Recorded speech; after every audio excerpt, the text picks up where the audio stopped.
At this point, I'd like to introduce our keynote speaker, Daniel Wolfe. Daniel is the president and CFO of Harris & Harris Group, Inc. He's been with Harris & Harris, which is a business development company, since 2004, and has significant experience in capital formation at all stages of a company's evolution, including sourcing and structuring of private, public, and debt financings and identifying and evaluating M&A activities.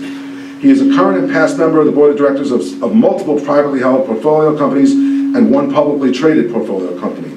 Daniel was a co-founder and president of Scientific Venture Assessments, a provider of scientific analysis of prospective investments for private equity placements and of scientific expertise to high-tech companies.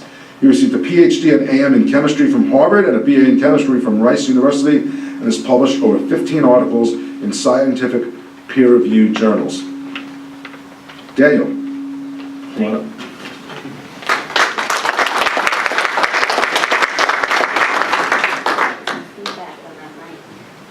Feedback there? You turn the volume down a little bit? Yeah, I can do that. Let's back a little bit. If the feedback is bad, let me know.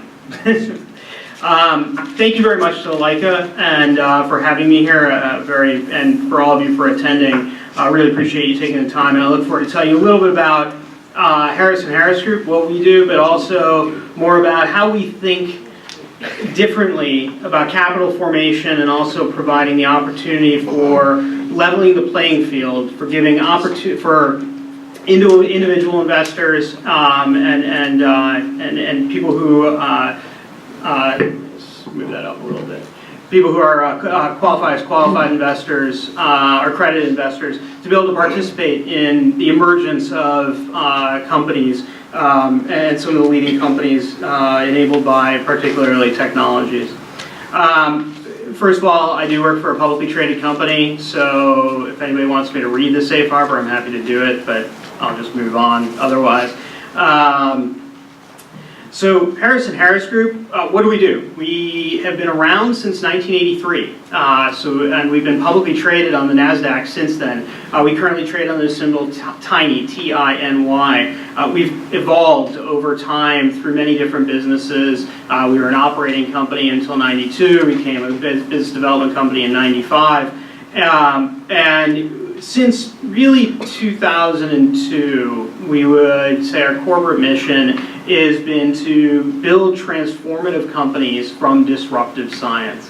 And really we're focused on companies that are using technology and the emergence of new technologies to disrupt existing markets, but also open up new markets. And I'll talk about a few of those in a minute. But what we also do, which, if you think about a lot of companies that are enabled by disruptive science and are transforming markets, they'll be accessible to and invested in by, if you're an angel investor and you happen to see the company very early on before in its formative stages, you might have an opportunity. But as that company goes through its evolution and development, most of the time the opportunities to invest come, you don't have them until the company goes public. And because most of these are funded by venture capital firms, the venture capital firms generally do not take capital from individual investors. And so the question we asked ourselves is, how can we level the playing field?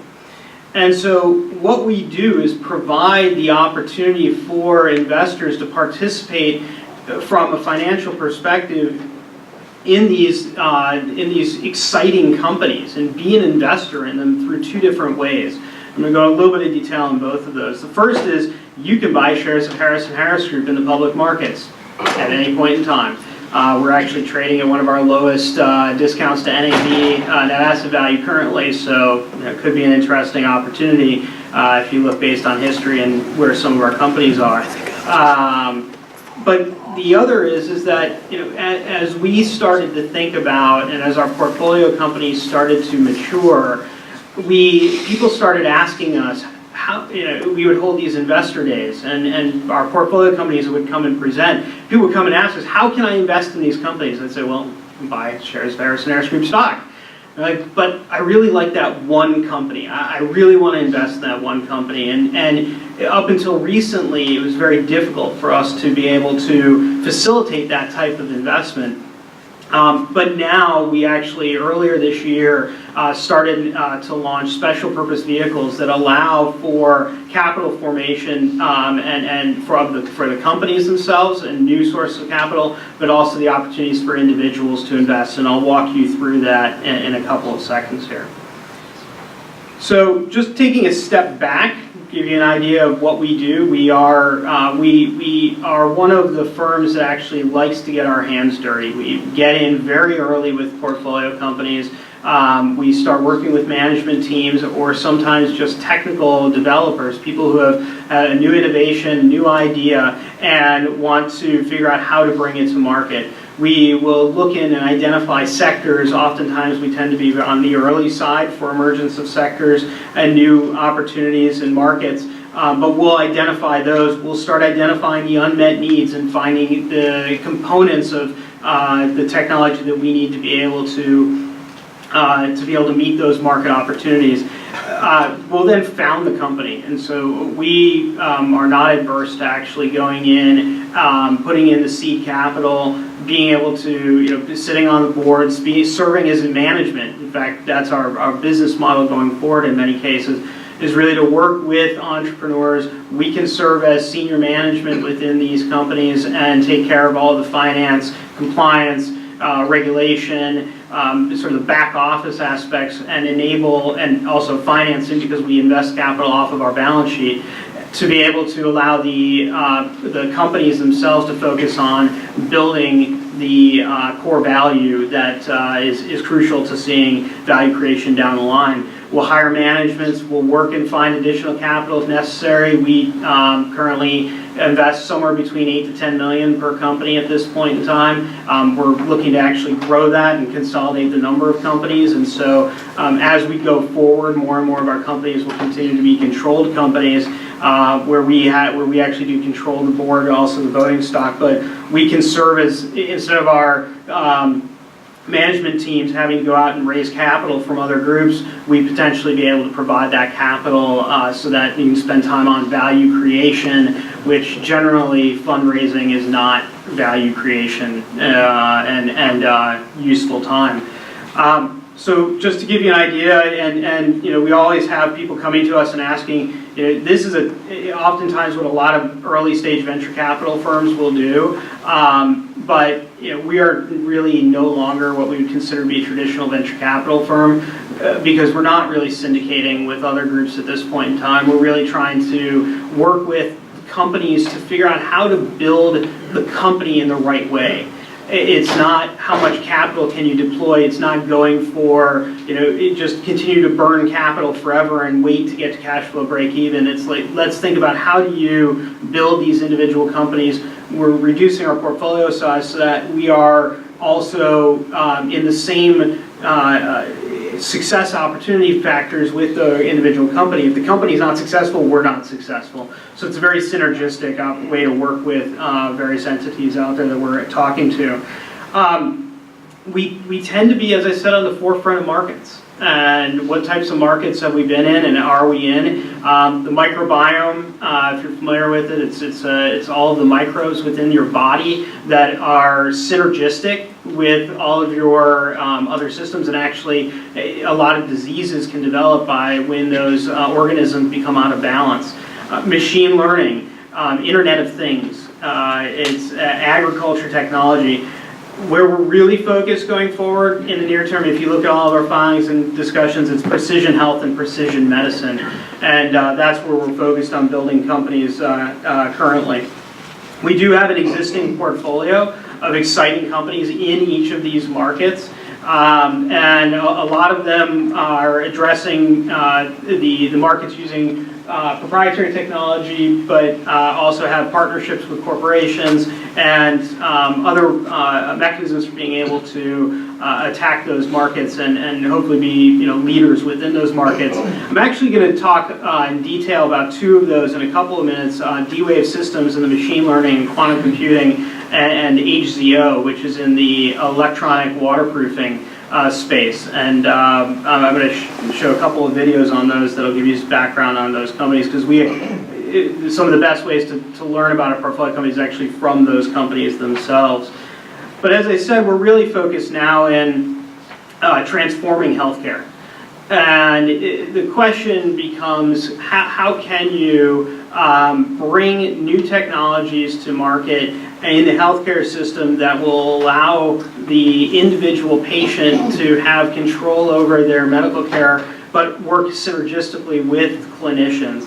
And it's a difficult problem to solve. Clinicians are not oftentimes interested to have the patient engaged in figuring out their medical care. But we've put together an interesting set of tools that we're integrating into a company called Interome that, again, this is a new model that for both, and as you think about, if you're out there raising capital and you're thinking about building companies, this is a new model that we're bringing to the table of not investing small amounts in each company and continuing to invest over time. We're really partnering with people to build focused companies in focused areas. And Interome is one of those where we actually have some small seed investments in complementary technologies, but the core intellectual property and the core technology that we're going to bring to market and be the facilitator of information flows in this company, Interome. And you'll be seeing more about that company and more about how Harrison Harris Group moves into sort of this space going forward. We actually figured out this way of going forward and building companies by our experience building a lot of companies. So we were involved in many of these companies, the earliest stages of development. Some of the things we can talk about if people have questions is capital formation and thinking creatively about how do you finance companies in today's market. If you're not going to go to venture capital firms, which I'll be honest with you, I don't recommend. There are a lot of other sources of capital out there that you can think about. In Numeral, we were able to raise $21.55 million, and through a reverse merger, which I actually recommend other paths now based on our learnings there. But by taking the company and actually listing it publicly, we were able to access that level of capital from 200 high net worth individuals, where venture capital, and at a valuation that venture capital firms would have never been interested in financing. And so we were able to take that company public early. Opgen and Adesto, we were able to take those companies and have them raise capital in the public markets as well. There's debt financing, there's other private financing capabilities, and with strategic investors, such as in Molecular Imprints, raised a lot of money from strategic investors, but also it's finding opportunities for those companies to be able to grow into the future. And one of the things that I always talk to entrepreneurs about is when you think about where your company is going to go and where you want it to go, don't forget about the fact that there are statistically, the companies that are the Facebooks and some of the others are very, very small in the statistical realm of actually likely to happen.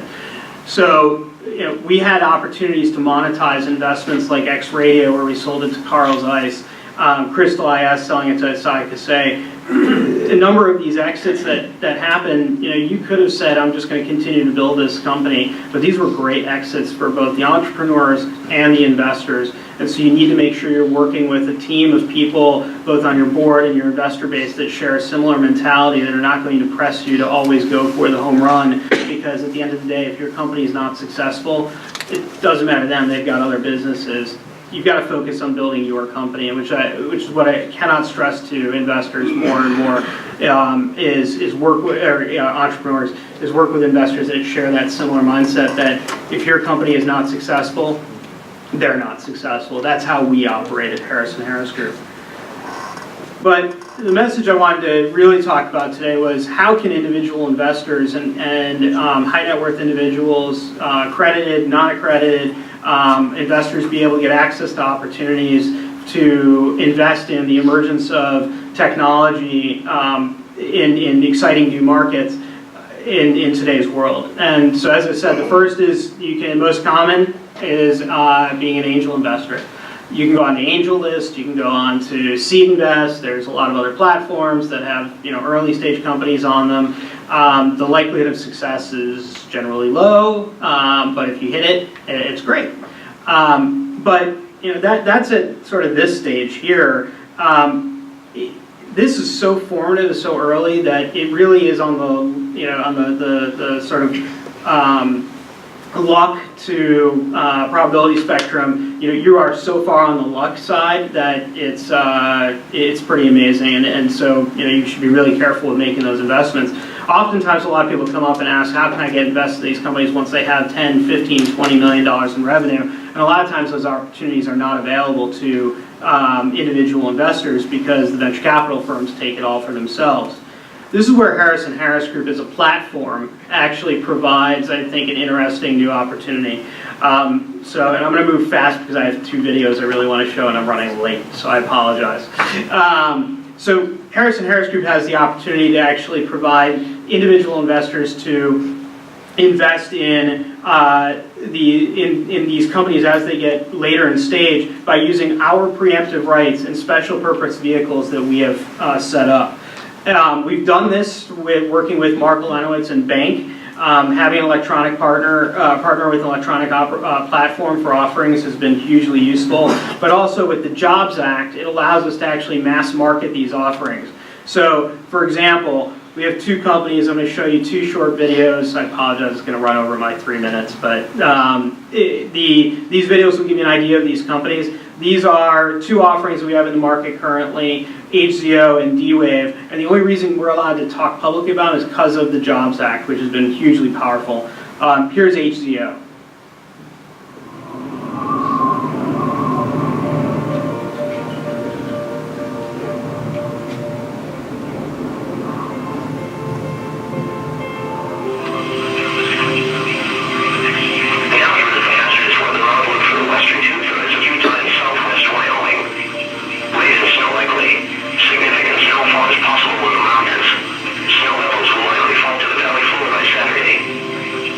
HZO protection is an amazing technology. We're able to protect everything from tiny sensors to life-saving medical devices to huge digital LED displays. From raindrops and sweat to full submersion in hazardous chemicals to the world's most corrosive environments. Traditionally, protection for electronics has been provided by mechanical sills and gaskets. The problem with mechanical sills is over time they're going to deteriorate. If there's any portion of this that's not properly sealed or it's damaged, the protection's compromised and the elements are going to get in and cause failure. More recently, new technologies like plasma have captured consumer attention. The problem is the application process is inconsistent, and voids in coverage create a weak defense against anything more than a brief splash. These simply aren't a reliable waterproof solution. HZO is at its core an engineering company, so not only do we work on being able to protect those devices, we work on being able to do that in a way that can be introduced into a manufacturing environment. We are also currently working with some of the world's leading companies to help them integrate design improvements into their products. It's an exciting time because we have a solution that truly empowers design freedom.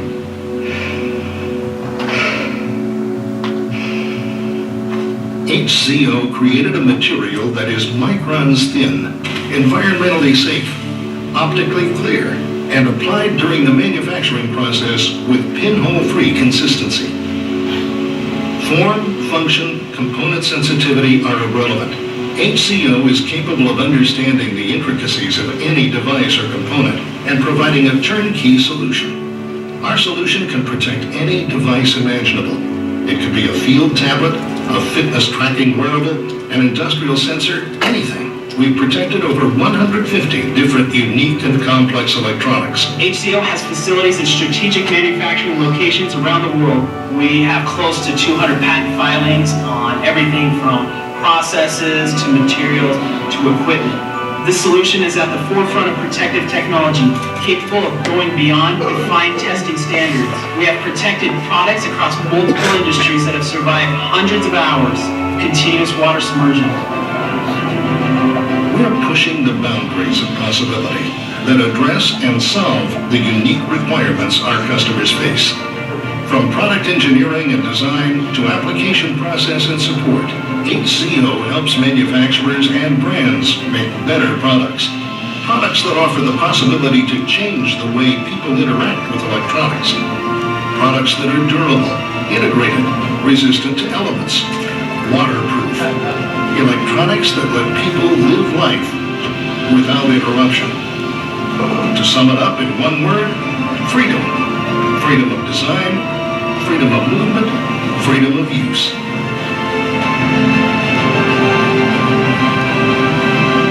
Protection from the inside out. This is your HCO protected world.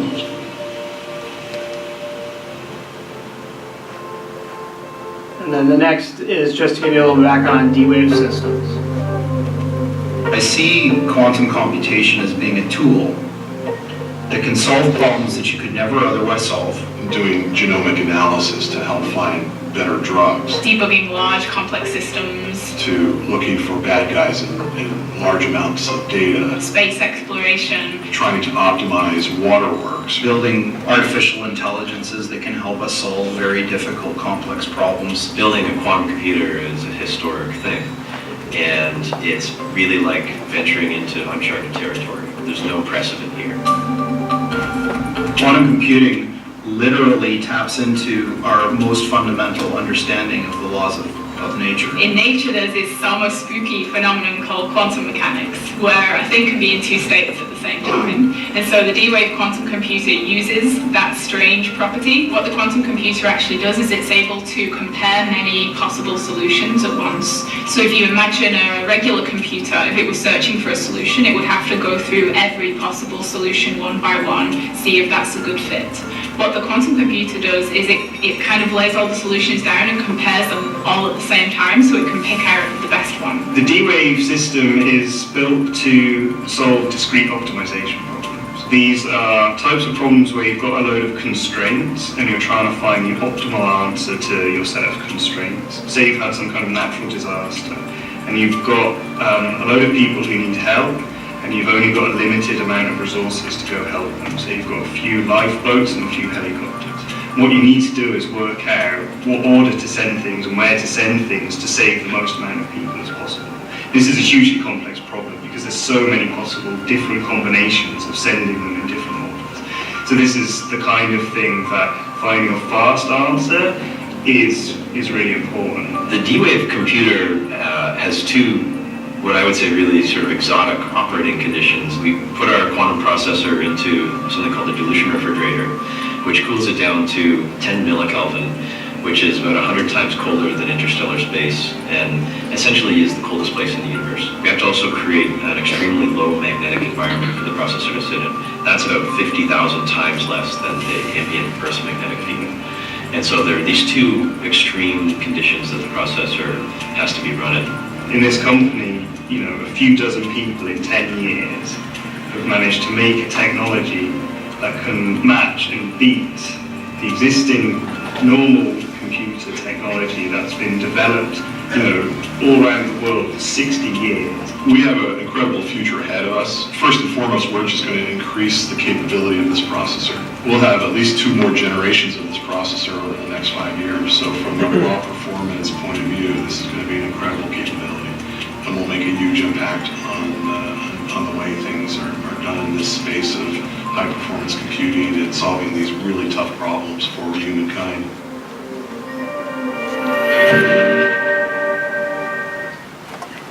And again, if you have any questions whatsoever, feel free to reach out.